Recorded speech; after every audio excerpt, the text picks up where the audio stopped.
Ya, baik. Tema kita malam hari ini adalah biarlah umurnya berkurang ya, memahami Mazmur Imprecatori ya.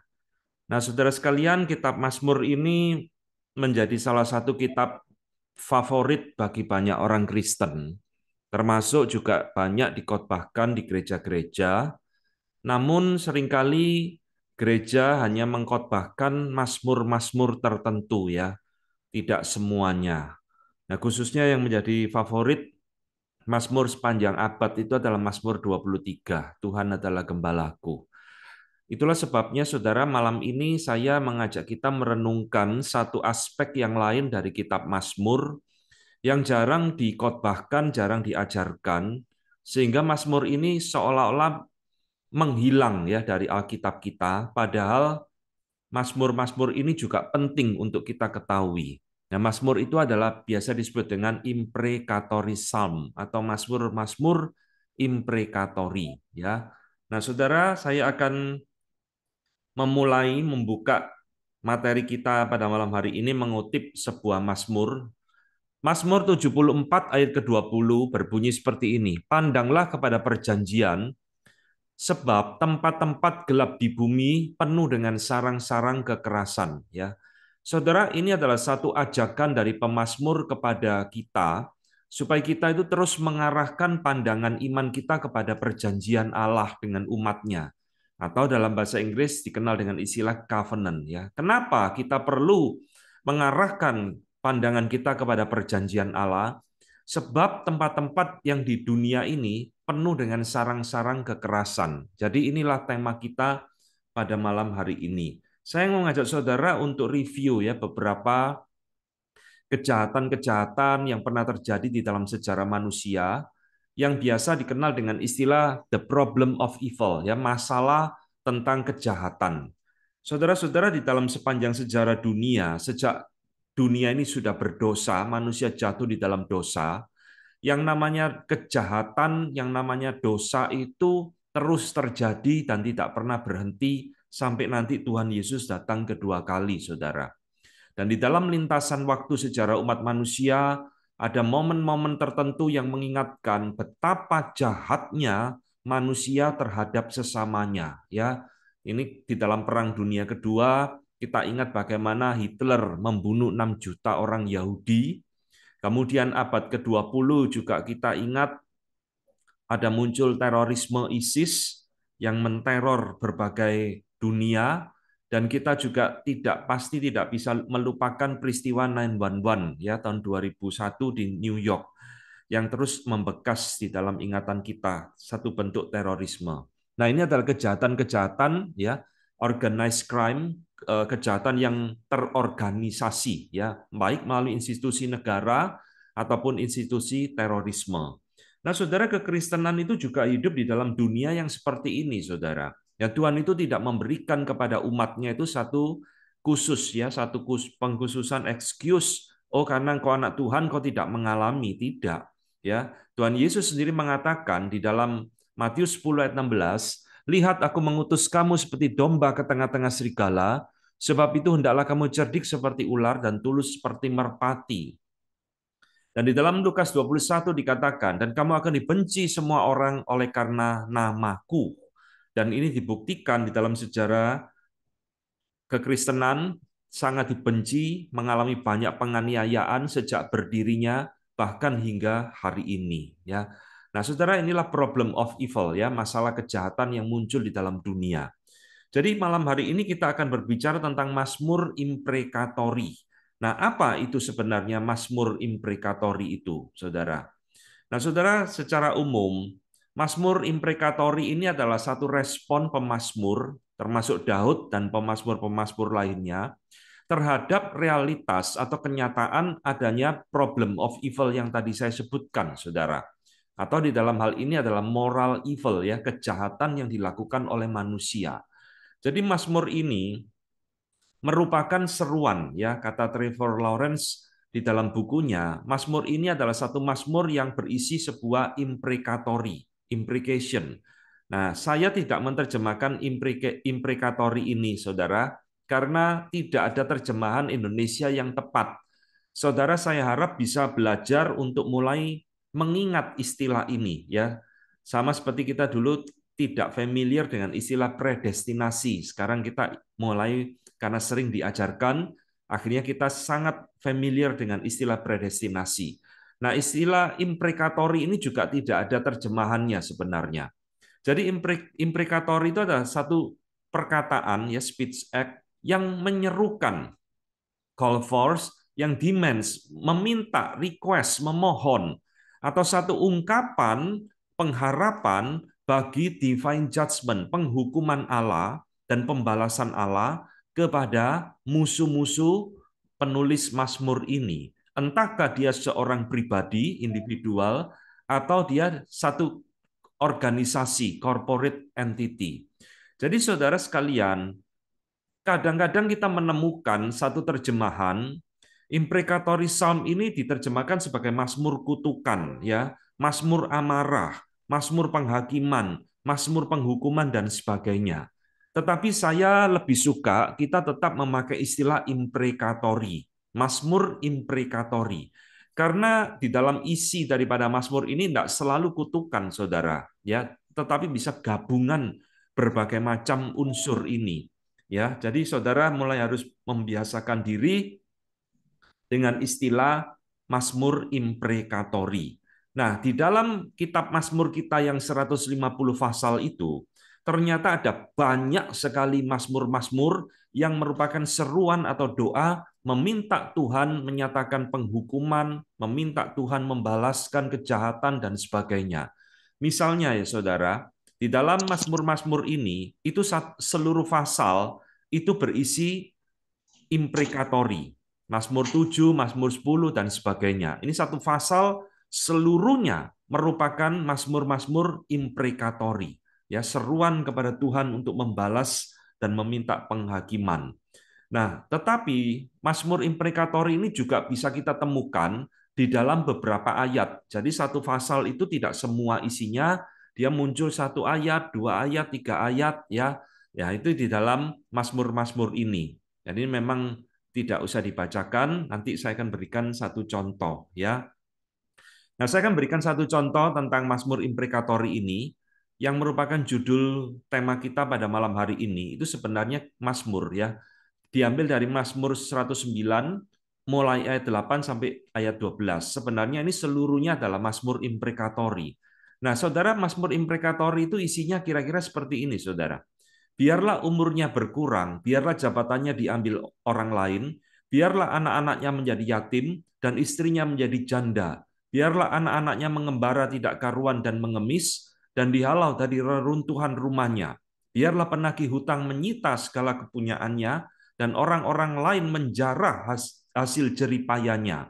Janganlah ada orang yang tetap menunjukkan kasih kepadanya, dan janganlah ada orang yang sayang terhadap anak-anaknya yang menjadi yatim. Nah, saudara, inilah Mazmur Imprecatori, ya, salah satu contohnya. Satu doa yang menurut telinga kita sangat mengerikan luar biasa. Dan saya yakin mungkin di antara kita tidak ada yang berdoa seperti ini. Tetapi inilah saudara, isi dari salah satu isi dari kitab Mazmur kita. Ya, ada begitu banyak ayat-ayat seperti ini. Dan ayat-ayat seperti ini, Mazmur-Mazmur seperti ini jelas menimbulkan kebingungan, menimbulkan kecemasan. Ya, kenapa Mazmur-Mazmur seperti ini ada di dalam Alkitab kita? Nah, ini pertanyaan-pertanyaan yang muncul di dalam benak kita ketika kita membaca Mazmur-Mazmur imprecatori seperti ini. Nah, apakah ada kemungkinan bahwa penulis Mazmur ini itu pemahamannya tentang Allah itu salah? Kok berdoa meminta penghukuman ya kepada musuh-musuhnya? Nah, saudara sekalian, Mazmur ini juga sering dituduh bertentangan dengan ajaran Tuhan Yesus di dalam Perjanjian Baru. Bukankah Tuhan Yesus mengajarkan hukum kasih? Berdoalah bagi musuhmu, ditampar pipi kananmu, berikan pipi kirimu, dan sebagainya. Sekarang kenapa kok ada mazmur-mazmur yang menuntut pembalasan dari Tuhan? Ya, dan seringkali nanti di dalam aplikasinya kita diperhadapkan, bolehkah orang percaya saat ini berdoa seperti Mazmur ini, ya. Nah, saudara sekalian, inilah topik-topik yang akan kita jawab pada malam hari ini, dan saya harap nanti setelah kita selesai kita tidak lagi bingung ya. Nah, di dalam sepanjang sejarah gereja, saudara, memang Mazmur ini telah menimbulkan berbagai macam tafsiran dan pendekatan. Seorang teolog besar yang bernama Charles Spurgeon sendiri mengatakan dan mengakui, sesungguhnya ini adalah tempat yang paling sulit di dalam Alkitab kita, ya. Sesuatu perikop atau sesuatu pasal yang ketika kita membacanya membuat jiwa kita itu bergetar.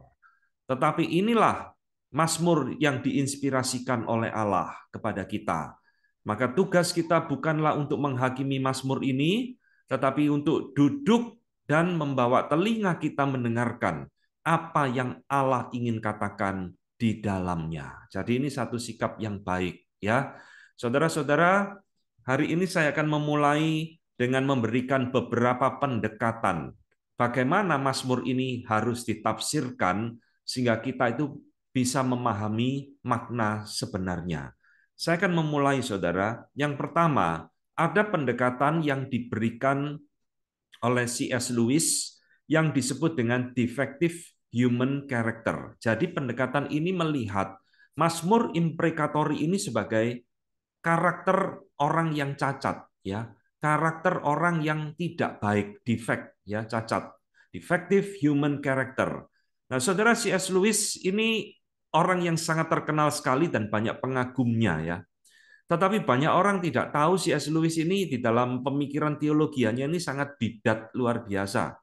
Dia percaya manusia adalah hasil dari evolusi. Dia juga menolak Alkitab itu banyak mitosnya, ya, dikatakan banyak mitos, banyak dongeng dan sebagainya, termasuk ketika dia memberikan komentar tentang kitab Mazmur ini. Di dalam bukunya Reflection on the Psalm, perenungan tentang kitab Mazmur, C.S. Lewis menyebut Mazmur-Mazmur imprecatory ini adalah Mazmur-Mazmur yang impious, immoral, ya, tidak bermoral. Mazmur-mazmur yang tidak penting. Mazmur-mazmur yang dipenuhi dengan hati yang dipenuhi dengan kebencian luar biasa. Ini menurut dia. Dan lebih dari itu dia juga mengatakan bahwa mazmur-mazmur ini itu bersifat devilish and diabolical.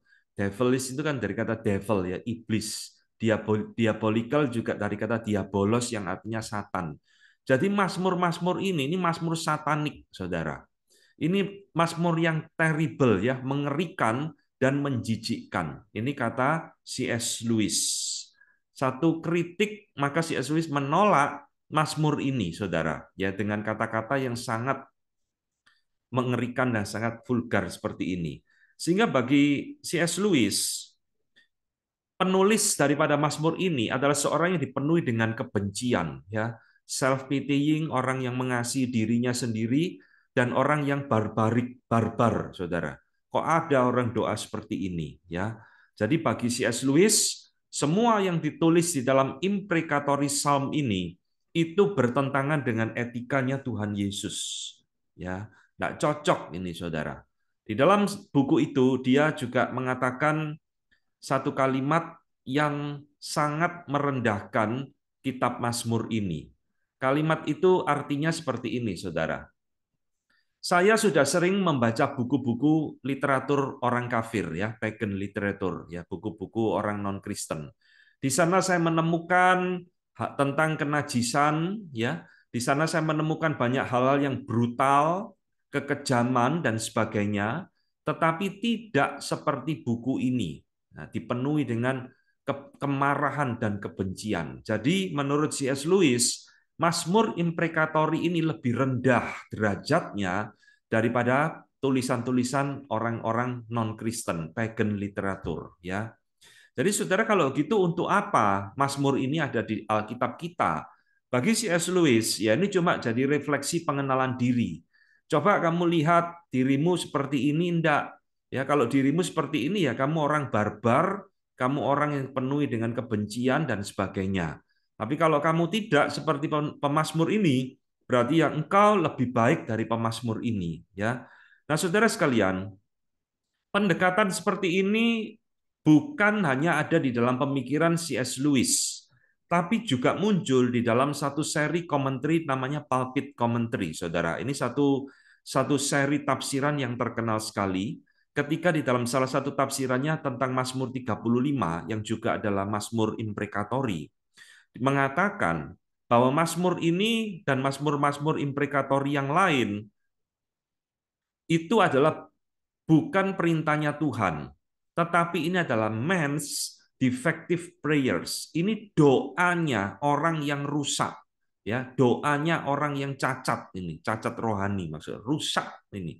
Ini doanya orang tidak beres, intinya begitu, saudara. Ya, nah, saudara-saudara, selain pendekatan daripada C.S. Lewis, ada satu pendekatan yang sangat mirip dengan pemikiran C.S. Lewis, maka saya gabung di dalam poin ini.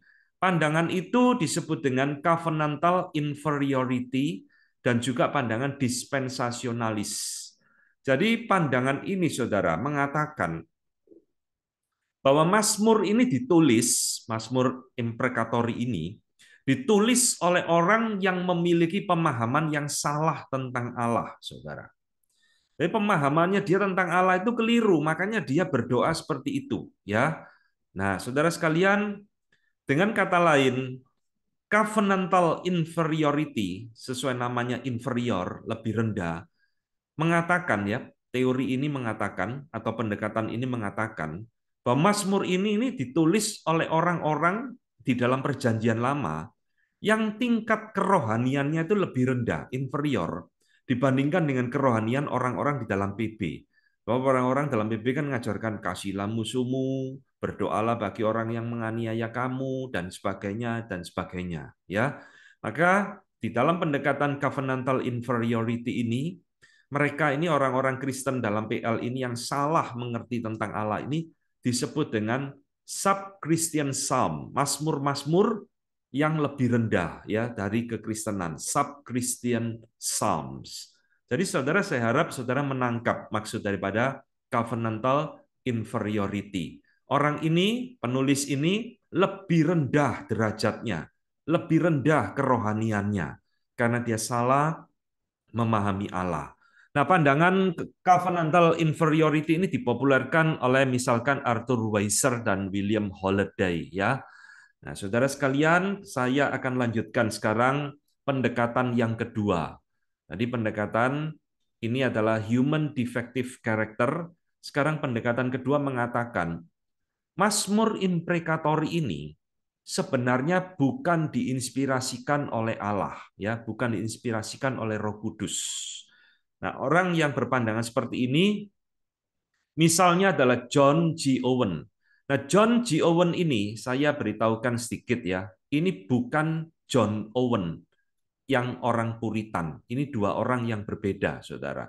Ya, kalau John Owen itu Reform Puritan, kalau John G. Owen ini orang lain lagi, ya, bukan orang Reform ini.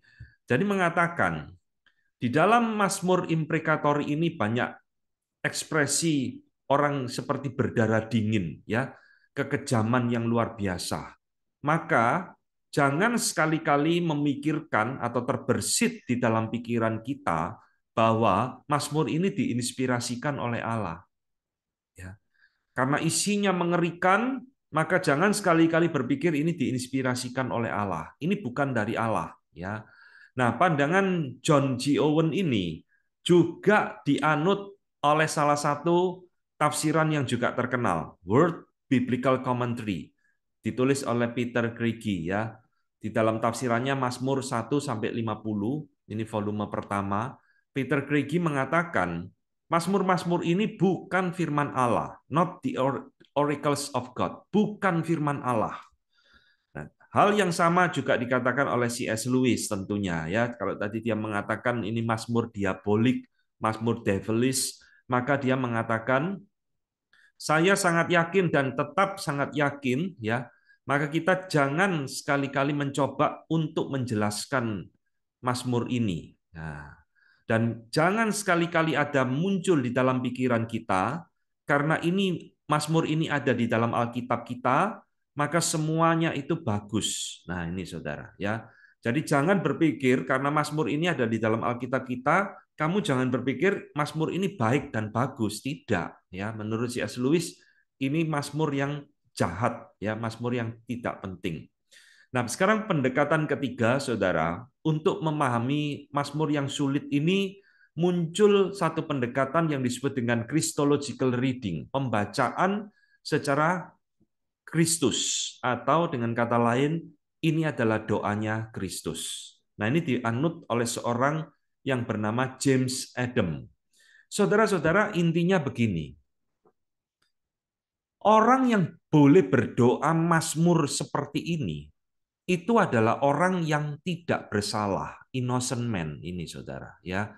Ini adalah doanya orang yang innocent, yang tidak bersalah, yang tidak berdosa.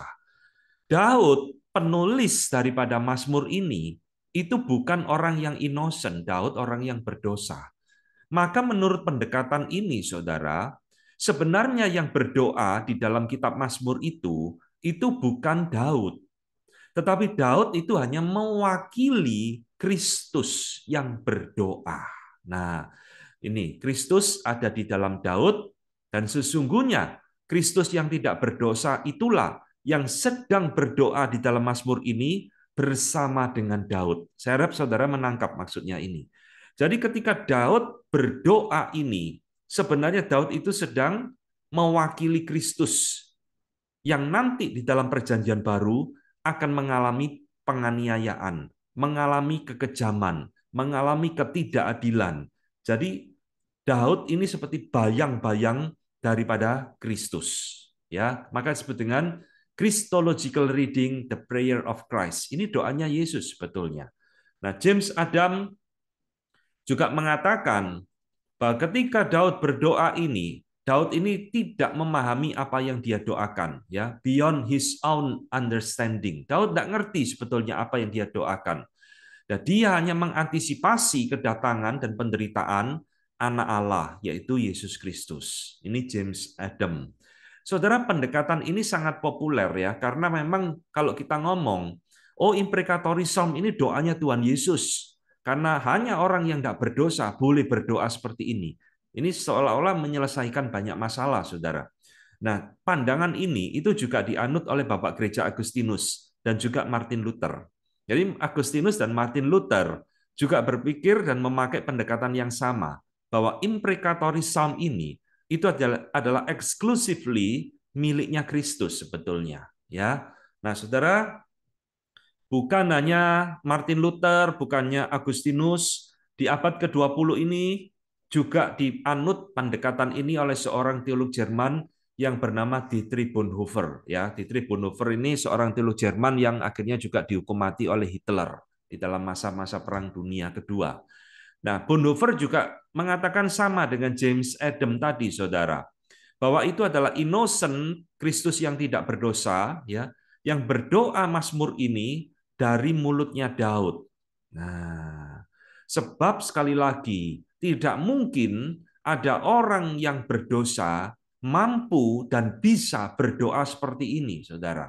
Meminta Tuhan menghukum, kok seolah-olah dia lebih baik dari musuhnya, gitu ya. Nah, saudara sekalian, ini adalah pendekatan yang ketiga, Christological reading. Sehingga saudara, bagi pendekatan ini, baik bagi Bonhoeffer, James Adam, dan lain-lain, Mazmur imprecatory ini hanya khusus berbicara tentang masalah kerajaan Allah. Ini bukan untuk pembelaan pribadi. Ya. Jadi ketika Daud ngomong, habisilah musuhku Tuhan, nah itu bukan masalah pribadi, itu urusan tentang kerajaan Allah. Sehingga saudara, kalau saudara tanya kepada Bonhoeffer, boleh enggak orang Kristen sekarang berdoa seperti ini? Dia jawab dengan tegas, certainly not. Ya, enggak boleh kita berdoa seperti ini. Karena ini doa khusus hanya miliknya Kristus. Orang biasa, ya, kita manusia, enggak boleh berdoa seperti ini. Nah, sekarang saya berikan sedikit tandingan ya. Christological reading ini itu sangat mirip dengan pandangan pendekatan yang disebut dengan covenantal discontinuity. Tadi covenantal inferiority, lebih rendah. Sekarang ada namanya covenantal discontinuity, yang mengatakan bahwa imprecatory psalm ini atau Mazmur imprecatory ini itu miliknya orang perjanjian lama. Ya. Sekarang orang perjanjian baru sudah hidup di dalam satu zaman yang berbeda, hidup di dalam relasi dengan Allah yang berbeda dengan orang PL, maka Mazmur-Mazmur ini sudah tidak berlaku bagi umat Allah di dalam perjanjian baru. Maka kita juga sama, tidak boleh dan tidak perlu berdoa seperti ini. Nah, maka disebut dengan discontinue, sudah tidak diproduksi lagi kan gitu, sudah usang, sudah kuno, sudah tidak berlaku, sudah expired di dalam masa perjanjian baru ya. Nah, ini juga dipopulerkan oleh orang yang namanya Carl Lane dan John Shepherd ya, covenantal discontinuity ini. Ini sudah lama milik orang perjanjian baru dan tidak berlaku lagi. Nah, Saudara, pandangan ketiga ini ya, Christological reading ini tentunya jauh lebih bagus daripada pandangan tadi human defective character, tidak diinspirasikan Allah, jauh lebih bagus, jauh lebih baik. Tetapi tetap ada kelemahannya, Saudara. Nah, kelemahannya itu yang paling fatal adalah pendekatan ini seolah-olah Daud itu tidak mengalami apa-apa. Ya kan tadi saya katakan ini doanya Tuhan Yesus. Sehingga Daud itu hanya berdoa mewakili Tuhan Yesus. Padahal dia sendiri tidak mengalami apa-apa menurut ini. Padahal saudara, apa yang dituliskan oleh Daud di dalam kitab Mazmur itu adalah sungguh-sungguh terjadi yang dia alami. Ya. Jadi Daud ini bukan hanya berdoa mewakili Kristus, dia betul-betul mengalami penganiayaan. Dia betul-betul mengalami ketidakadilan. Nah, ini kelemahan pendekatan yang ketiga. Nah, sekarang saya akan mengajak saudara melihat yang keempat, saudara. Bagaimana mendekati dan mentafsirkan imprecatory psalm ini, yaitu pendekatan yang disebut dengan redemptive historical reading. Pembacaan secara penebusan dan bersifat sejarah. Apa maksudnya? Jadi pendekatan ini membaca Mazmur imprecatory ini sebagai realitas kehidupan umat Allah di dalam perjanjian lama betul-betul terjadi, baik Daud maupun umat Allah bangsa Israel secara komunal yang di dalam dunia berdosa ini mereka mengalami moral evil, kejahatan moral yang dilakukan oleh orang-orang lain baik bangsa lain maupun pribadi-pribadi di dalam perjanjian lama ya, historical itu betul-betul terjadi. Dan ini juga melihat adanya benang merah antara perjanjian lama ketika pemazmur menuliskan ini, Mazmur ini sampai dengan perjanjian baru, zaman gereja mula-mula, bahkan hingga kita hari ini. Sehingga saudara, di dalam karya penebusan Allah, redemptif ini saudara, Mazmur imprecatory ini adalah Mazmur yang tetap berlaku dari perjanjian lama hingga perjanjian baru, hingga hari ini, sampai nanti Yesus datang kedua kalinya. Di sini ada benang merah bahwa selama kita hidup di dalam dunia ini, yang namanya kejahatan, yang tadi di awal saya tunjukkan, tidak pernah hilang di dalam dunia ini. Bahkan akan terus menghantui dan menyertai perjalanan umat Allah di dalam sepanjang sejarah. Ya, nah saudara-saudara, malam ini saya akan mengajak saudara menggali lebih dalam melalui pendekatan yang keempat ini ya, redemptive historical reading. Jadi kita akan mendekati Mazmur yang sulit ini melalui pendekatan redemptive historical reading ini. Kita akan menggali, saudara. Pertama, ya, pertama kita akan menggali apa sih kejahatan atau dosa yang muncul di dalam Mazmur imprecatory ini. Jadi Mazmur imprecatory ini tidak serta-merta biarlah umurnya berkurang, biarlah jabatannya diambil orang, seperti kutukan begitu. Enggak. Saudara harus membaca utuh satu pasal, baru saudara mengerti ceritanya. Karena di dalam setiap Mazmur imprecatory ini selalu ada kejahatan dan dosa, saudara. Ya, nah, Trevor Lawrence kembali mengatakan, Mazmur-mazmur imprecatory ini memaparkan satu gambaran yang kaya, rich portrait, ya, gambaran yang kaya, yaitu tindakan-tindakan kejahatan yang menstimulir orang-orang saleh Allah meminta pembalasan dari Allah. Ini, saudara. Jadi selalu ada unsur dosa, unsur kejahatan yang menimpa dia. Maka dia berseru kepada Tuhan, meminta pembalasan atas apa yang dia alami. Ya, jadi saudara, imprecatory psalm ini, kalau saudara baca dengan teliti, ya saya harap nanti setelah materi ini selesai, saudara mulai buka-buka lagi Mazmur-Mazmur imprecatory ini, saudara akan menemukan bahwa Mazmur ini itu mencatat permusuhan umat Allah, baik di dalam lingkup pribadi individu, baik di dalam masyarakat, ya, ataupun lebih besar di dalam satu bangsa, nation. Bahkan nanti saudara akan saya tunjukkan di dalam Mazmur imprecatory ini ada orang-orang yang memusuhi Allah Israel, Yehova. Ya, inilah saudara, dosa itu ditujukan bagi pribadi umat Allah, Daud misalkan, masyarakat, satu komunitas, atau bahkan satu bangsa. Bahkan yang paling mengerikan, ada orang yang berani melawan Tuhan. Nah, sekarang saya berikan beberapa contoh-contohnya ya. Pribadi dulu nih, dari Daud, berbantalah Tuhan melawan orang yang berbantah dengan aku. Berperanglah melawan orang yang berperang melawan aku. Nah, lihat ya. Dia meminta Tuhan menyatakan keadilannya kepada musuh-musuhnya karena pribadi. Kedua, Mazmur 58 ayat 1. Sungguhkah kamu memberi keputusan yang adil, hai para penguasa? Apakah kamu hakimi anak-anak manusia dengan jujur? Nah, saudara harus baca secara utuh ya. Jadi di dalam Mazmur ini, pemazmur itu berseru kepada Tuhan ya, karena banyak penguasa-penguasa entah itu raja atau hakim atau siapapun yang berlaku tidak adil, Saudara. Membuat keputusan yang tidak adil di dalam menghakimi. Jadi orang-orang yang mungkin kaya tidak dihukum, yang miskin dihukum dan sebagainya. Dan dia melihat ketidakadilan itu, dia berseru kepada Tuhan. Jadi ini adalah kejahatan yang dilakukan oleh komunitas, saudara, bukan lagi pribadi. Ya, Mazmur 83 ayat 1 dan ayat 4. Ya Allah, janganlah engkau bungkam, janganlah berdiam diri dan janganlah berpangku tangan, ya Allah. Kata mereka, marilah kita lenyapkan mereka sebagai bangsa, sehingga nama Israel tidak diingat lagi. Nah, sekarang ini lebih luas lagi nih, saudara. Yang memusuhi mereka ingin memusuhi bukan lagi individu, tetapi satu bangsa, bangsa Israel. Sehingga nama Israel itu lenyap dari muka bumi. Kita lenyapkan mereka sebagai bangsa.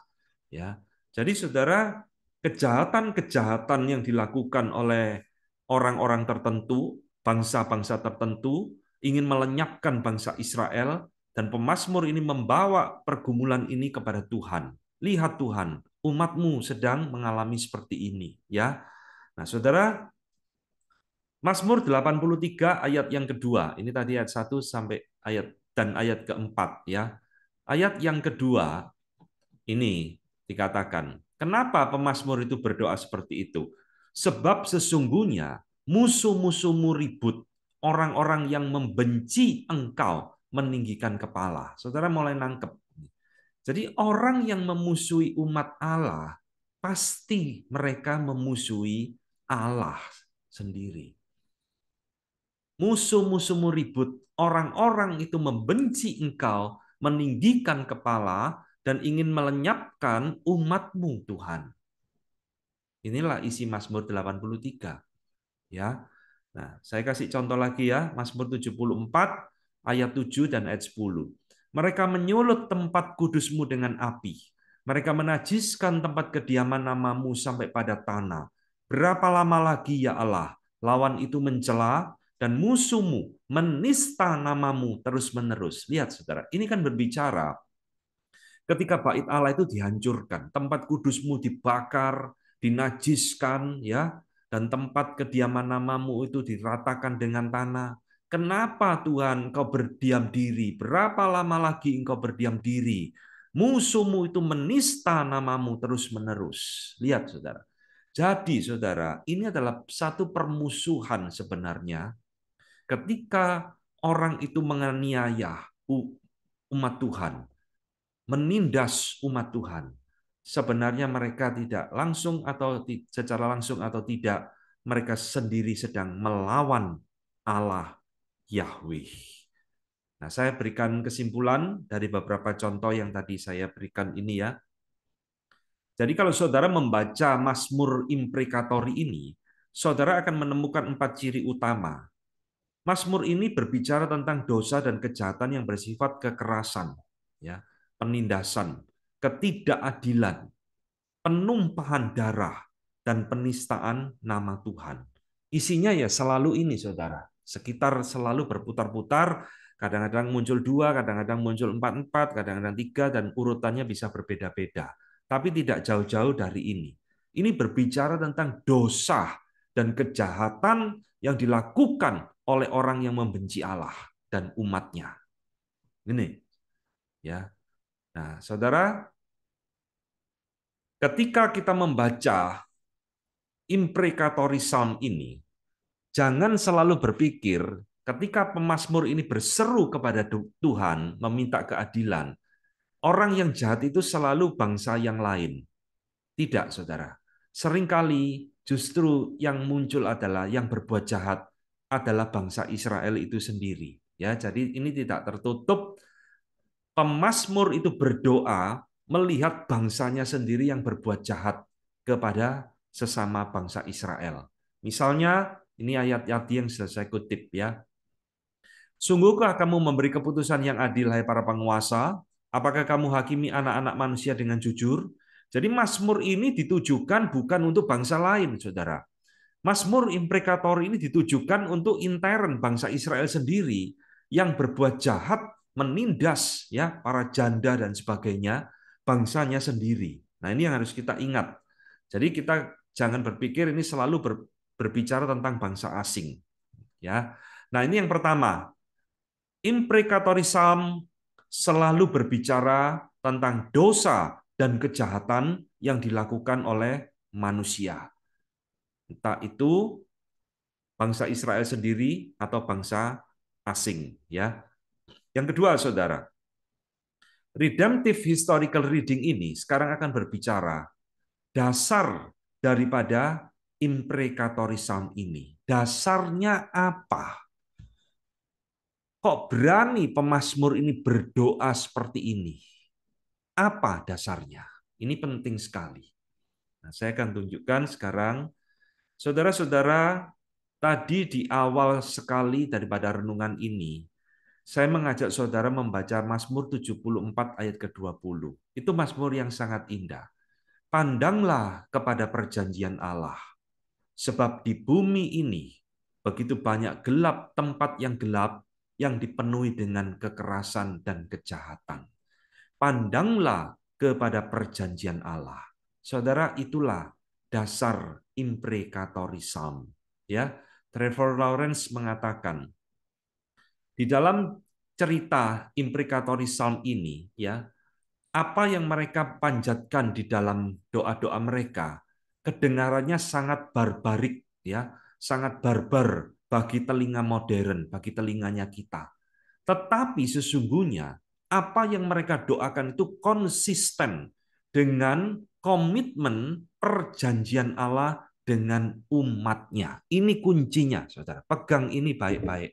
Ya, kita ngomong, wah, apa ini doa?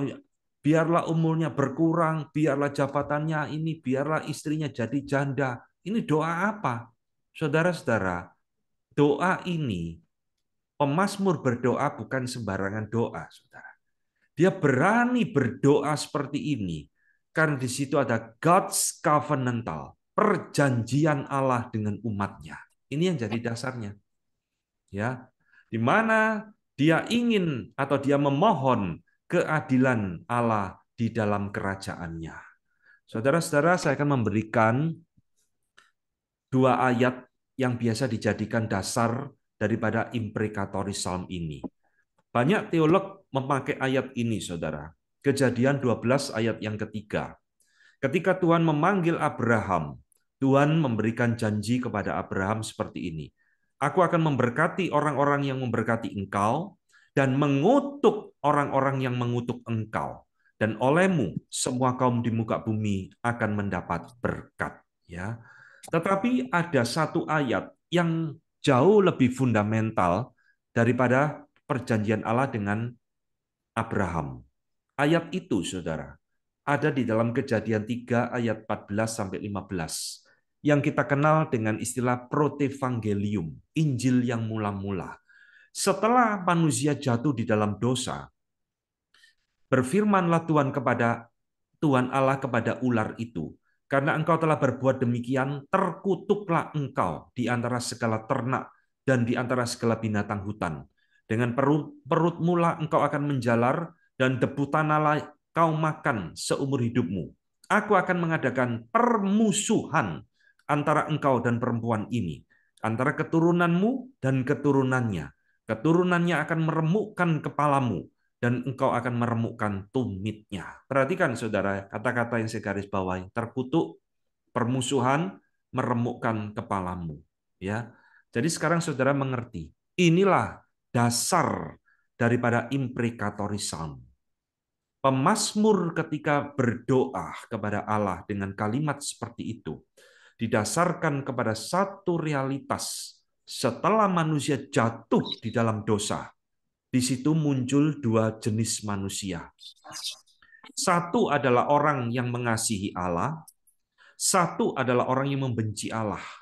Satu adalah anak-anak Allah, satu adalah keturunan iblis. Dan ini menjadi permusuhan di dalam dunia. Ya. Sehingga saudara, imprecatory psalm itu sebenarnya adalah mencerminkan peperangan rohani antara Allah dengan iblis. Antara keturunan-keturunan anak-anak Allah dan keturunan daripada si ular. Ini, saudara. Inilah dasar imprecatory psalm. Ya. Sehingga James Hamilton di dalam bukunya mengatakan bahwa semua yang dituliskan di dalam imprecatory psalm itu menggemahkan Kejadian 3 ayat 14 dan 15 tadi. Saya akan memberikan beberapa contohnya ya. Misalkan di dalam Mazmur 137, James Hamilton mengatakan, Mazmur ini menggambarkan keselamatan melalui penghukuman bagi kemuliaan Allah, ya, yang di sana itu sangat jelas warnanya itu dari Kejadian 3 ayat 15. Coba kita lihat, Mazmur 137 ini semuanya adalah imprecatory psalm. Saya kutipkan ya, ayat ini juga mengerikan. Hai putri Babel, yang suka melakukan kekerasan, berbahagialah orang yang membalas kepadamu perbuatan-perbuatan yang kau lakukan kepada kami. Berbahagialah orang yang menangkap dan memecahkan anak-anakmu pada bukit batu. Ya, memecahkan, meremukkan, kita anggap itu kalimat yang sama. Lihat saudara, ini kan kalimat yang menggemahkan Kejadian 3:15. Keturunan perempuan ini akan meremukkan kepalamu. Ya.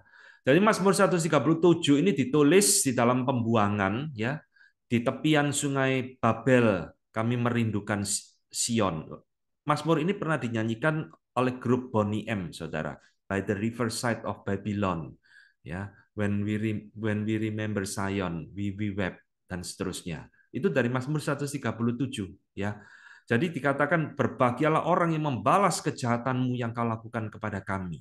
Berbahagialah orang yang menangkap dan meremukkan anak-anakmu pada bukit batu. Ya, ini kan menunjukkan keturunan daripada si ular, anak-anakmu. Ya, saya kasihkan contoh lagi ya supaya saudara lebih jelas. Maka John Calvin sendiri mengatakan di dalam tafsiran Mazmur 137 ini, Calvin mengatakan yang sama. Mazmur ini kedengarannya sangat kejam sekali, ya. Tetapi pemazmur itu tidak berbicara atas pribadi, personal feeling, bukan, saudara. Dan dia hanya memakai kata-kata yang Allah sendiri telah otorisasi, Allah telah perintahkan, yaitu adalah ini deklarasi satu penghakiman yang adil, a just judgment, penghukuman yang adil. Sama seperti ketika Allah berkata, sebagaimana ukuran yang kau pakai akan dipakai untuk mengukur engkau. Matius 7 ayat kedua. Ya, jadi seolah-olah di telinga kita ini kejam, tetapi inilah yang dijamin oleh Allah sendiri karena covenant perjanjian Allah di dalam Kejadian 3 ayat 15 tadi. Keturunan wanita ini akan meremukkan kepalamu. Itulah sebabnya saudara, sekali lagi kalau kita membaca daripada imprecatory psalm ini, saudara akan menemukan kalimat-kalimat yang mirip dengan Kejadian pasal 3 tadi. Misalnya, Mazmur 58 ayat 4. Sejak lahir orang-orang fasik telah menyimpang. Sejak dari kandungan pendusta-pendusta telah sesat. Bisa mereka serupa bisa ular. Mereka seperti ular tedung tuli yang menutup telinganya. Saudara nangkep enggak gambarannya? Ya, menangkap enggak egonya? Orang-orang yang berbuat jahat ini, saudara, yang melakukan dosa dan kejahatan ini, disamakan dengan ular. Kejadian 3:15. Ya. Mazmur 140 ayat 1. Ya. Luputkanlah aku ya Tuhan daripada manusia jahat. Jagalah aku terhadap orang-orang yang melakukan kekerasan, yang merancang kejahatan di dalam hati, dan setiap hari menghasut-hasut perang. Mereka menajamkan lidahnya seperti ular. Bisa ular senduk ada di bawah bibirnya. Lihat saudara, disamakan lagi dengan ular. Kejadian 3 ayat 15. Ya. Mazmur 68 ayat 21. Sesungguhnya Allah meremukkan kepala musuh-musuhnya, tempurung kepala yang berambut dari orang yang tetap hidup dalam kesalahan-kesalahannya. Allah meremukkan kepala musuhnya. Mengingatkan kita kembali Kejadian 3 ayat 15. Mazmur 74, Engkaulah yang membelah laut dengan kekuatanmu, yang memecahkan kepala ular-ular naga di atas muka air. Engkaulah yang meremukkan kepala-kepala lewiatan, yang memberikannya menjadi makanan penghuni-penghuni padang belantara. Lihat sudah, kata memecahkan, meremukkan, ular, kepala itu terus muncul di dalam imprecatory psalm. Ya, jadi saudara di dalam ayat-ayat yang muncul di dalam imprecatory psalm ini, maka kita harus menyetujui. Trevor Lawrence kembali mengatakan, kumpulan daripada kekuatan atau ayat-ayat theological yang tadi kita baca itu menggetarkan ya, mengulang kembali, menggemahkan kembali Kejadian 3 ayat ke-15. Itu digambarkan melalui tema-tema yang kompleks, gambaran-gambaran di dalam imprecatory psalm itu harus membawa kita kepada kesimpulan bahwa musuh di dalam Mazmur imprecatory ini itu digambarkan sebagai keturunan si ular, the seed of the serpent. Ini saudara. Jadi sekarang saudara mengerti, ketika pemazmur ini menuliskan imprecatory psalm ini, dia sedang menggambarkan satu peperangan antara keturunan Allah, keturunan wanita ini, umat Tuhan, dengan keturunan daripada si ular ini. Ya, nah ini yang poin kedua tadi, saudara. Dasar daripada imprecatory psalm itu kembali menuju kepada Kejadian 3 ayat 15. Ini tolong disilentkan saja ya, jangan terus mengganggu ya acara. Bisa dibantu Pak, disilentkan. Yang ketiga, saudara, sekarang saya masuk di dalam permohonan imprecatory psalm. Ya, saudara sekalian, apa yang dimohonkan oleh pemazmur ketika dia menuliskan imprecatory psalm ini? Saya ambilkan satu contoh, Mazmur 54. Ya, polanya semua mirip, saudara. Pertama, ayat pertama. Ya Allah, selamatkanlah aku karena namamu. Berilah keadilan kepadaku karena keperkasaanmu. Jadi dia memohon, selamatkan aku, ya Tuhan, karena namamu. Berikan keadilan kepadaku. Nah, kenapa dia berdoa seperti ini? Nah, dia tuliskan di ayat ketiga. Sebab orang-orang yang angkuh bangkit menyerang aku, orang-orang yang sombong ingin mencabut nyawaku, mereka tidak mempedulikan Allah. Dan kemudian diakhiri lagi dengan satu permohonan, biarlah kejahatan itu berbalik kepada seteru-seteruku, binasakanlah mereka karena kesetiaanmu. Ya, jadi saudara, permohonan di dalam imprecatory psalm ini selalu seperti ini. Jadi dia berseru, kenapa berseru? Ada sebabnya, saudara. Selalu dosa dan kejahatan. Lalu dia menyerukan imprecatory prayer. Biarlah kejahatan itu berbalik kepada seteruku, binasakanlah mereka. Saudara-saudara, sampai di sini kita harus bisa mengerti ya, setelah saya jelaskan cukup panjang lebar, bahwa imprecatory psalm ini di dalam permohonannya, ini sama sekali bukan kutukan, saudara. Maka saya tidak setuju Mazmur imprecatory ini disebut Mazmur kutukan. Ini bukan kutukan, ini doa, saudara. Nah, kenapa bukan kutukan? Karena kutukan itu menurut Klaus Westermann di dalam dia memahami tentang Mazmur ini, dia mengatakan sebuah kutukan itu adalah word of power, ya, kata-kata yang penuh kuasa atau mantra dan sebagainya, di mana penyumpah itu melepaskan kata-kata itu, ya, tanpa menunjuk kepada Allah. Jadi tidak memakai Allah langsung ya kepada orangnya, kepada musuhnya. Itu kutukan. Tapi imprecatory psalm ini kan tidak. Dia berdoa kepada Allah. Dia tidak pernah menyumpahi langsung musuh-musuhnya. Tapi dia membawa itu sebagai satu doa kepada Tuhan. Masalah Tuhan nanti melakukan apa tidak, itu urusannya Tuhan. Ya. Dan ini juga dikatakan oleh Charles Spurgeon. Dan Charles Spurgeon juga mengatakan yang sama. Orang yang kalimat-kalimat di dalam imprecatory psalm ini itu dituliskan oleh seorang yang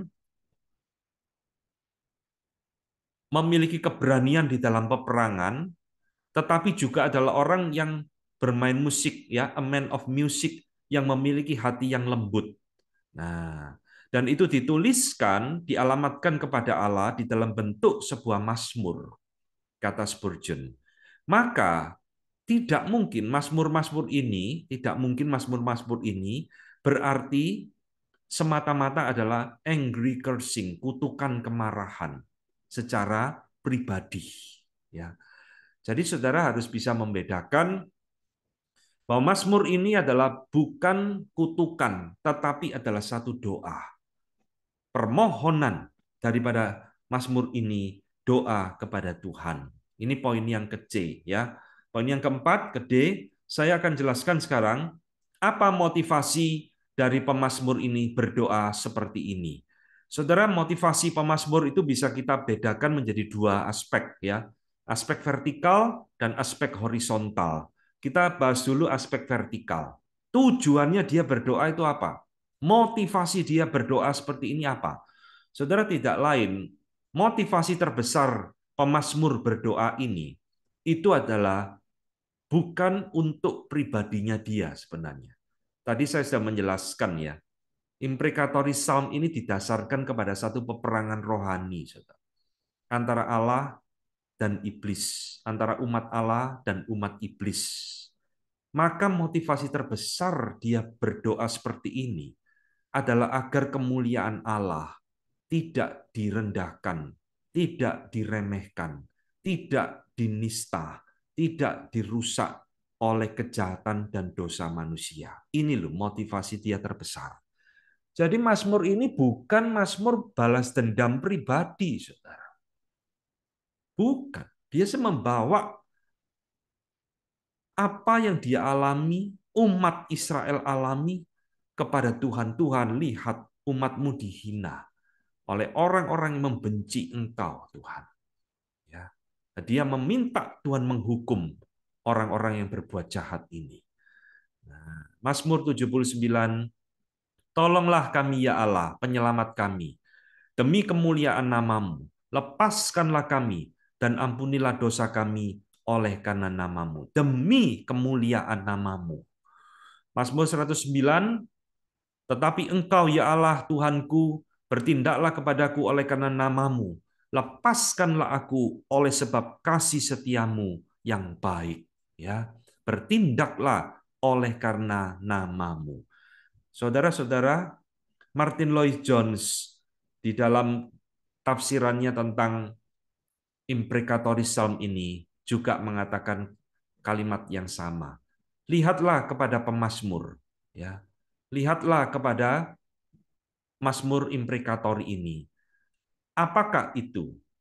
Ya, tidak ada yang salah dengan mereka, ya, dengan mazmur-mazmur ini. Itu cuma satu-satu semangat dari pemazmur. Dia bersedih hati, dia hatinya trouble, ya, terganggu sebab orang-orang ini, yaitu musuhnya, ya, tidak menghormati Allah sebagaimana seharusnya. Inilah concern utamanya dia. Nah, ini saudara. Pemazmur ini sedih. Tuhan, umatmu dihina, umatmu ditindas, namamu dinista. Berapa lama lagi Tuhan kau berdiam diri? Nyatakan keadilanmu, hukum mereka Tuhan. Nah, ya. John Calvin kembali juga mengatakan yang sama. Mazmur-mazmur ini adalah holy seal, ya, satu semangat yang kudus bagi kemuliaan Allah yang mendorong dia untuk berseru agar penghakiman Allah itu ada di dalam orang-orang yang jahat. Ini tafsiran Mazmur 69, ya. Jadi saudara-saudara, ini adalah aspek vertikal di dalam relasinya dengan Allah. Sekarang adalah tujuan atau motivasi yang bersifat aspek horizontal kepada manusia. Saudara-saudara, Mazmur-Mazmur imprecatory tadi kita baca seolah-olah mengerikan, ya. Biarlah umurnya berkurang, bunuhlah, binasakan dan sebagainya. Tapi saudara jangan salah, di dalam banyak Mazmur imprecatory ini, pemazmur itu juga berdoa agar musuh-musuhnya itu bertobat, berhenti dari kejahatan, bahkan mereka bisa mengenal Allah. Ya. Jadi isinya itu tidak selalu kutukan-kutukan, saudara. Mazmur 83, kejarlah mereka dengan badaimu, dan kejutkanlah mereka dengan puting beliungmu. Penuhilah mereka dengan kehinaan, supaya mereka mencari namamu ya Tuhan. Bertobat, saudara. Mazmur 40, ia memberikan nyanyian baru dalam mulutku untuk memuji Allah kita. Banyak orang akan melihatnya dan menjadi takut, lalu percaya kepada Tuhan. Ya. Jadi di dalam beberapa mazmur-mazmur imprecatory ini, pemazmur itu masih ada keinginan hati yang mengasihi orang-orang yang berbuat jahat kepada dia, supaya mereka berhenti, mereka bertobat dan mengenal Tuhan.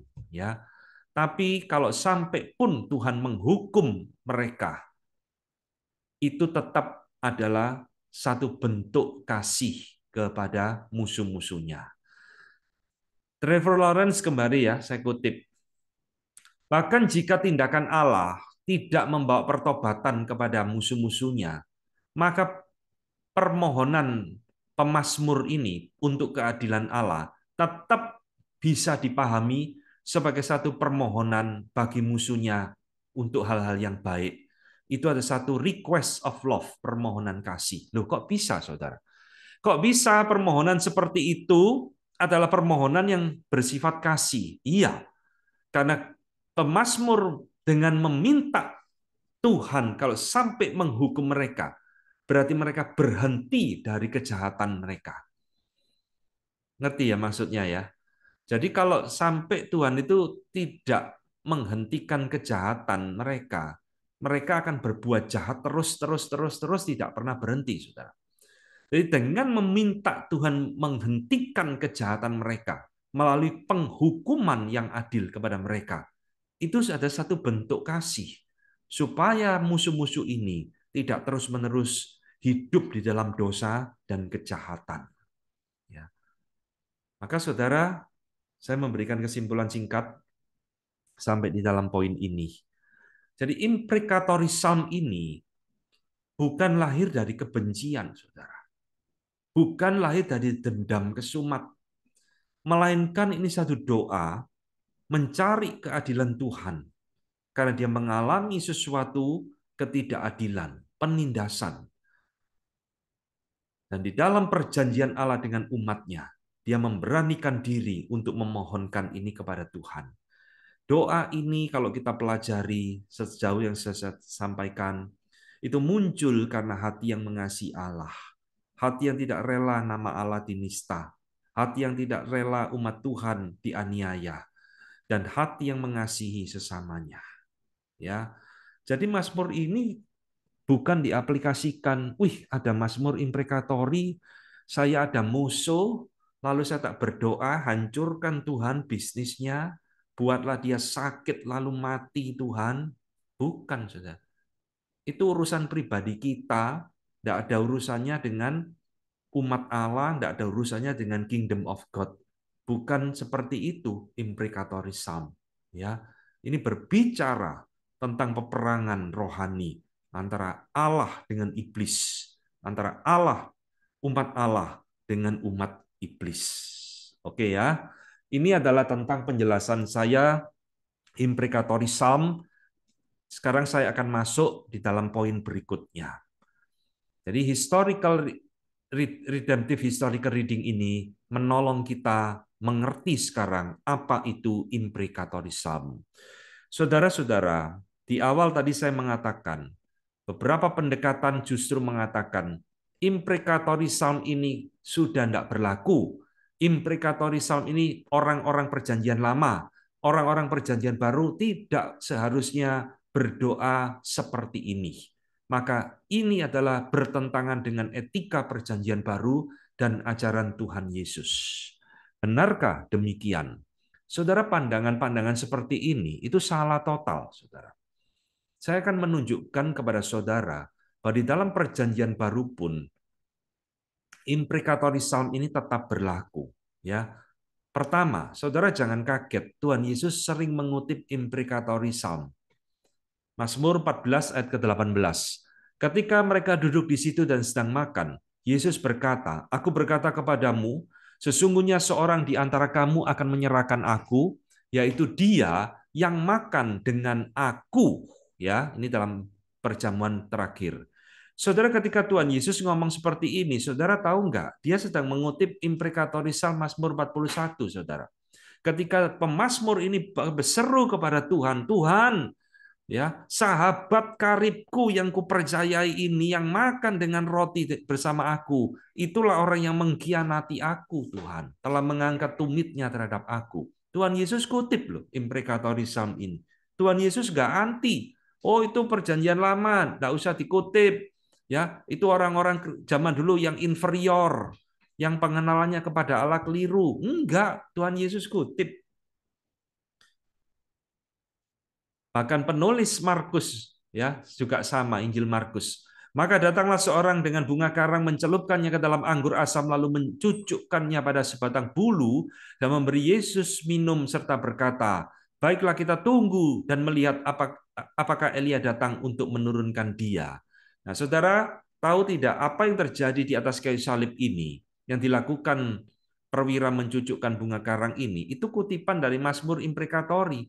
Bahkan mereka memberi aku makan racun, dan pada waktu aku haus mereka memberi aku minum anggur asam. Ya, ini juga satu seruan di dalam Mazmur bagaimana kejahatan yang dilakukan kepada dia, diberi racun, diberi anggur asam dan sebagainya. Dan itu diberlakukan kepada Tuhan Yesus. Yohanes 15. Tetapi firman yang ada tertulis dalam kitab Taurat mereka harus digenapi. Mereka membenci aku tanpa alasan. Tuhan Yesus ngomong, mereka membenci aku tanpa alasan. Tuhan Yesus kutip lagi, Mazmur 69. Orang-orang yang membenci aku tanpa alasan lebih banyak daripada rambut di kepalaku. Terlalu besar jumlah orang-orang yang hendak membinasakan aku, yang memusuhi aku tanpa sebab. Aku dipaksa untuk mengembalikan apa yang tidak kurampas. Nah, ini kan juga satu seruan kepada Tuhan. Bagaimana dia dibenci musuh-musuhnya tanpa alasan dan sebagainya. Tuhan Yesus kutip. Tuhan Yesus ngomong, mereka membenci aku tanpa alasan. Ya, Lukas 23:46. Lalu Yesus berseru dengan suara nyaring, "Ya Bapa, ke dalam tangan-Mu kuserahkan nyawaku." Dan sesudah berkata demikian, ia menyerahkan nyawanya. Ini adalah kutipan dari Mazmur 31, saudara, imprecatory psalm. "Ke dalam tangan-Mu lah kuserahkan nyawaku, Engkau membebaskan aku, ya Tuhan Allah yang setia." Lihat, saudara. Jadi saudara simpulkan, Tuhan Yesus tidak anti dengan imprecatory psalm, saudara.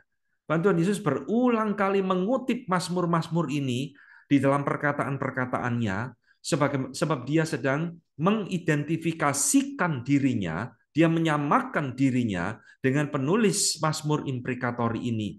Dia sama-sama mengalami ketertindasan, ketidakadilan, bahkan kematian. Ya, saudara bisa menangkap poin ini. Jadi di dalam perjanjian baru, imprecatory psalm itu muncul berulang kali. Bukan hanya Tuhan Yesus, Petrus juga mengutip saudara di dalam Mazmur 69 dan Mazmur 109. Kisah Rasul 1 ayat 10, sebab ada tertulis dalam kitab Mazmur. Nah ini dia kutip dua Mazmur ini digabung jadi satu. Biarlah perkemahannya menjadi sunyi, dan biarlah tidak ada penghuni di dalamnya, dan biarlah jabatannya diambil orang lain. Ini bicara tentang Yudas, ya. Jadi setelah Yudas mati, para rasul kan mau mencari pengganti Yudas. Lalu Petrus ngomong seperti ini, biarlah jabatannya diambil orang lain. Ini kutipan dari Mazmur imprecatory. Paulus juga sama, Mazmur 69 ayat 10. Karena Kristus juga tidak mencari kesenangannya sendiri, tetapi ada tertulis kata-kata cercaan mereka yang mencerca engkau telah mengenai aku. Ini kutipan dari Mazmur 69, ya. Nah, saudara-saudara lihat ini, seperti ada tertulis. Paulus sedang mengutip ini. Paulus tidak anti, Petrus tidak anti, Yohanes juga tidak anti. Dia kutip Mazmur 69 ayat 9 di dalam Yohanes 2 ayat 17. Maka teringatlah murid-muridnya bahwa ada tertulis, ini Mazmur ini, cinta untuk rumahmu menghanguskan aku. Ya, Paulus kembali mengutip Mazmur 94 ayat 1 di dalam 1 Tesalonika 4 ayat 6. Kalimatnya itu ini, karena Tuhanlah adalah pembalas dari semuanya ini. Dia kutip, saudara. Saudara-saudara, maka kalau ada orang berpikir perjanjian baru anti dengan imprecatory psalm, keliru, saudara. Salah, itu bukan ajaran yang benar. Bahkan di dalam kitab terakhir dari Alkitab kita, kitab Wahyu, tetap mengutip imprecatory psalm 35 ayat 17. Wahyu 6 ayat 10. Dan mereka berseru dengan suara nyaring, katanya, berapa lama lagi ya penguasa yang kudus dan benar, engkau tidak menghakimi dan tidak membalaskan darah kami kepada mereka yang diam di bumi. Jadi ini ceritanya umat Tuhan yang sudah meninggal, ya, kaum martir, berdoa kepada Tuhan, berapa lama lagi Tuhan? How long, O Lord? Ya, engkau diam, engkau tidak menghakimi dan tidak menghukum orang-orang yang berbuat kejahatan. Nah ini kan dari Mazmur ini, saudara. Sampai berapa lama Tuhan engkau memandangi saja? Selamatkanlah jiwaku dari perusakan mereka, nyawaku dari singa-singa muda. Ya, saudara-saudara, inilah 6 bukti yang saya berikan bahwa di dalam perjanjian baru imprecatory psalm tetap berlaku, tetap dikutip. Orang-orang TB Tuhan Yesus dan para rasul tidak anti dengan Mazmur imprecatory ini. Bukan saja mereka mengutip, saudara, kita akan menemukan di dalam perjanjian baru ada yang disebut dengan imprecatory speech, perkataan-perkataan yang bersifat imprecatory, ya, sama seperti di dalam perjanjian lama. Ini bukan kutipan, tapi perkataan langsung. Tuhan Yesus pernah mengucapkan 8 kata, celakalah kamu, hai ahli Taurat dan orang Farisi, di dalam Matius 23. Lah ini kan kata imprecatory, celakalah kamu. Ya. Banyak orang selalu ngomong, imprecatory psalm tidak cocok dengan etika perjanjian baru. Karena Tuhan Yesus mengajarkan kasih, berdoalah mengampuni musuhmu. Tapi di sini kita menemukan, sudah Tuhan Yesus juga mencela dengan keras, celakalah kamu, hai orang Farisi dan ahli Taurat. Tuhan Yesus tidak mendoa, terampunilah kamu, hai ahli Taurat. Tidak, celakalah kamu, diulang sampai 8 kali. Dan di dalam ini juga mengatakan, celakalah engkau Korasim, celakalah engkau Betsaida. Karena jika di Tirus dan di Sidon terjadi mujizat-mujizat yang telah terjadi di tengah-tengah kamu, sudah lama mereka bertobat dan berkabung. Paulus berulang kali mengucapkan imprecatory speech. 1 Korintus 16:22. Siapa yang tidak mengasihi Tuhan, terkutuklah ia. Maranatha. Ini kurang kasar apa, saudara? Terkutuklah ia. Ini imprecatory speech. Dan di dalam Galatia yang terkenal, dia juga kembali mengatakan, tetapi sekalipun kami atau seorang malaikat dari sorga yang memberitakan kepada kamu satu Injil yang berbeda dengan Injil yang telah kami beritakan kepadamu, terkutuklah dia. Seperti yang telah kami katakan dahulu, sekarang kukatakan sekali lagi, jika ada orang yang memberitakan kepadamu suatu Injil yang berbeda dengan apa yang telah kamu terima, terkutuklah dia. Di dalam dua ayat ini muncul dua kali kata terkutuk, anatema. Ya, ini imprecatory speech. Jadi kalau ada orang ngomong di PB itu semua bahasanya halus-halus, sopan santun, tidak seperti di PL, harus baca ayat ini, saudara. Di dalam PB banyak imprecatory speech yang muncul yang kita tidak sadari, ya. Jadi saudara sekarang lihat PB dan PL tidak terpisahkan. Sekarang kita masuk di dalam tema atau topik yang bersifat praktikal, saudara. Boleh nggak berdoa seperti ini? Setelah kita tahu apa itu imprecatory psalm, hubungannya dengan PB, boleh nggak sekarang saya berdoa seperti ini? Tadi kalau kita tanya kepada Dietrich Bonhoeffer, ya dia akan jawab, tidak boleh. Karena ini miliknya orang PL, orang PB, tidak boleh berdoa seperti ini. Karena kita beda dengan orang PL. Tapi tunggu dulu, ya. Ada satu perumpamaan Tuhan Yesus di dalam Lukas 18 tentang janda yang meminta keadilan kepada hakim. Siang malam janda itu terus berdoa meminta keadilan karena dia diperlakukan tidak adil. Nah, saudara nanti baca. Saya tidak bacakan semua. Saya kutipkan ayat yang ketujuh. Akhir daripada perumpamaan itu, Tuhan Yesus memberikan penjelasan dan aplikasinya. Saya kutip yang bahasa Inggris karena lebih jelas. Will not God give justice to his elect, who cry to him day and night? Dan tidakkah Allah akan memberikan keadilan bagi orang pilihannya yang berseru kepada dia siang dan malam? Akankah dia menunda-nunda menolong mereka? Lihat saudara. Saudara nangkep ayat ini. Tidakkah Allah akan memberikan keadilannya kepada umatnya yang tertindas, yang berdoa kepada dia siang dan malam seperti janda ini? Ya, saudara melalui ayat ini, semua orang-orang reform yang saya baca berbagai macam buku setuju orang-orang di dalam perjanjian baru seperti kita boleh berdoa seperti ini, bahkan bukan hanya boleh, melainkan harus berdoa seperti ini. Trevor Lawrence mengatakan, Mazmur imprecatory psalm ini secara etik diizinkan, bahkan diharuskan, even obligatory, diharuskan. Ya, karena kita itu dipanggil sebagai imam kerajaan Allah di dalam dunia ini yang harus berseru untuk keadilan dan kebaikan di dalam dunia. James Hamilton juga mengatakan yang sama, saudara. Jika engkau pernah bertanya-tanya, apakah engkau harus berdoa Mazmur seperti ini? Biarkan aku mengingatkan engkau kembali untuk melihat bagaimana para martir berdoa supaya Allah membalaskan darah mereka di dalam Wahyu 6 ayat 9 yang tadi kita baca itu loh. How long, O Lord? Kenapa kamu berdiam diri Tuhan? Tidak membalaskan darah kami.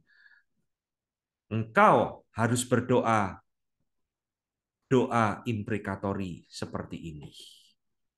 Reed Lessing bahkan mengatakan, doa-doa seperti ini atau mazmur-mazmur seperti ini adalah anugerah Tuhan bagi kita yang mengalami penderitaan. Sehingga kita bisa endure, bertahan, menghadapi kesulitan tanpa berbuat kejahatan, non-violently, tanpa kekerasan. Jadi saudara, mazmur ini itu tidak pernah pemazmur itu membalas musuhnya langsung, saudara. Tidak. Ya, Mazmur ini selalu membawa apa yang dia alami, penindasan, ketidakadilan, dia dibenci dan sebagainya. Dia bawa itu di dalam doa. Dia tidak angkat pedang lalu membalas musuhnya, tidak ada. Ini bukan Mazmur mengajarkan jihad membunuh orang lain, bukan. Ya, ini justru Mazmur untuk menyerahkan segala permohonan kepada Tuhan. Ya, John Calvin di dalam tafsirannya juga sama.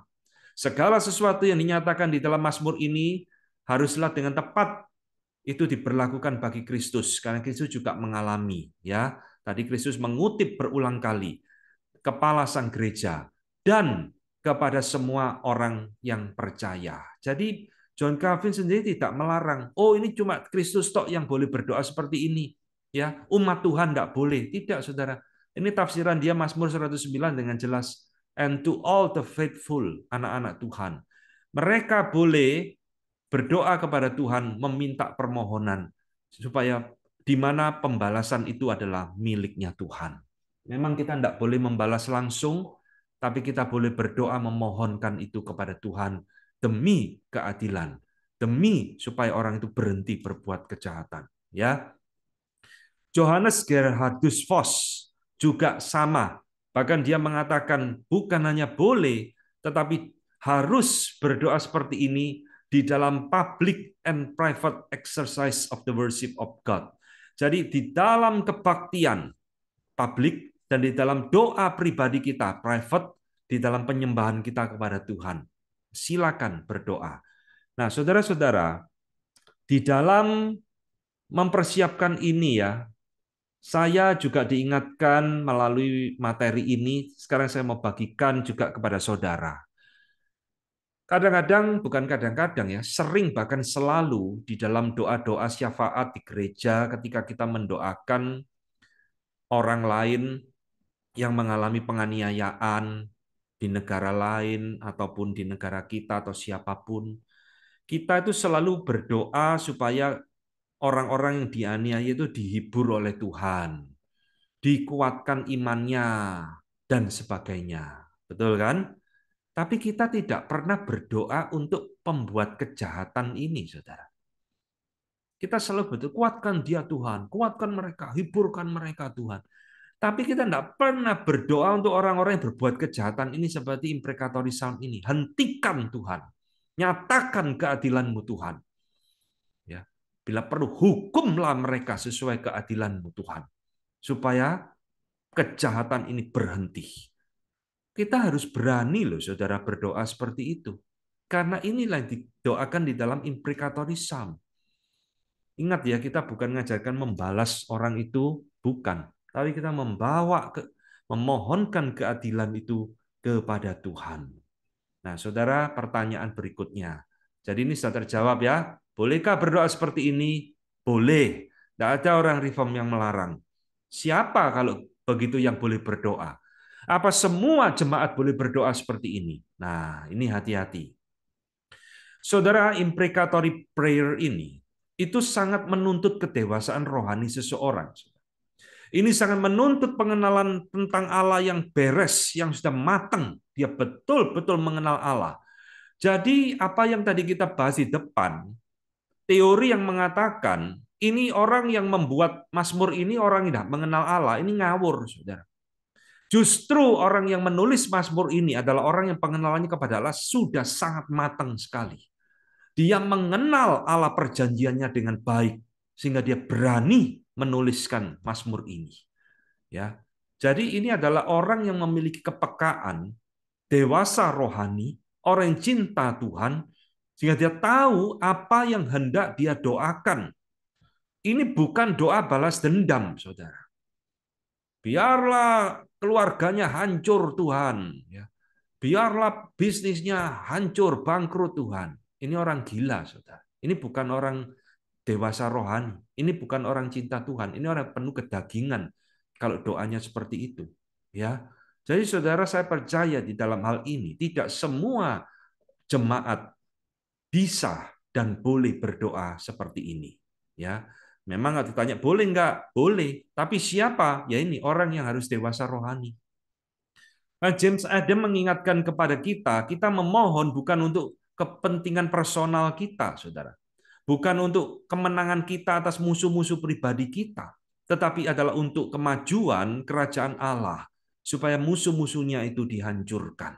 Nah ini, saudara. Ingat ya, ini adalah peperangan rohani antara Allah dengan iblis, umat Allah dengan umat iblis. Jadi saya percaya, saudara, Orang yang mengasihi Allah, orang yang membenci dosa dan kejahatan, dialah yang bisa berdoa imprecatory prayer seperti Daud. Ya, jadi inilah saudara kriteria orang yang boleh berdoa. Sekarang apa yang kita doakan? Nah, saudara-saudara, apa yang kita doakan? Kit Barker ya di dalam bukunya mengingatkan kepada kita. Kalau kita mau berdoa imprecatory prayer ini, sebagai orang Kristen kita itu jangan hanya concern dengan penindasan yang terjadi kepada sesama orang percaya, tetapi kepada semua orang yang mengalami penindasan yang mengerikan. Ya, entahkah itu unjust government, pemerintah yang tidak adil, ya, the rape and torture of women, pemerkosaan, penyiksaan wanita oleh tentara-tentara dan sebagainya, eksploitasi anak-anak dan sebagainya, ya, dan semua kejahatan harus diserahkan kepada Tuhan. Jadi imprecatory prayer ini, saudara, tidak pernah mengajarkan kita jadi orang Kristen yang egois. Oh, bukan gerejaku yang dibakar, ya sudah, saya tidak usah doa. Oh, bukan saya yang mengalami penganiayaan, ya saya tidak usah doa. Ya biar mereka sendiri yang berdoa. Tidak, ya. Imprecatory prayer ini mengajak kita untuk membenci segala dosa dan kejahatan.